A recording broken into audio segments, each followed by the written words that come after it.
talking about 21 Conduit Street by Jovoy Paris. The notes in this fragrance are grapefruit, lavender, bergamot, rhubarb, full fir balsam, amaretto, tonka bean, ambroxan, and modern woods, whatever that means. This is fresh, but I would say potentially off-putting to kind of the average person smelling it who's not that into niche or fragrance in general.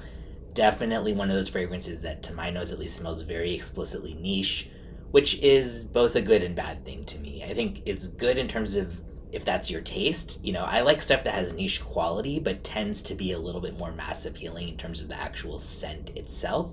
This is niche quality and also a little bit more challenging, unique, and a little bit intense in not my type of way.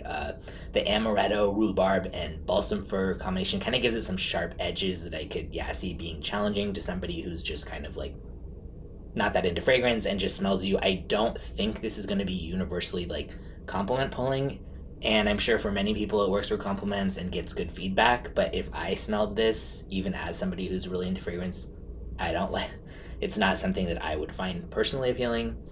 It is interesting to see how much of a fresh side this has compared to the average niche fragrance, and I really like most fresh fragrances, but I think it's also kind of the sweet booziness aspect that isn't really doing it for me here from like the amaretto.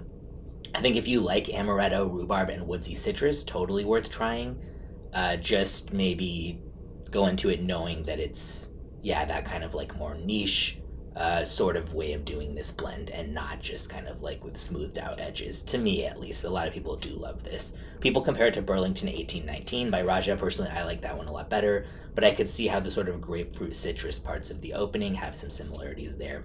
This has good longevity and pretty good projection and is unisex leaning masculine. Goes for $200 for 100 ml. I think that's fair based on the quality. It certainly smells high quality. It smells unique. So it's just not my taste, and it's not something that I recommend as like wear this to get compliments, but it's totally something that might be your taste if you're more into like amaretto type of sweet boozy notes than I am, for example. I'll link in the description where you can get a bottle or sample if you want to check it out.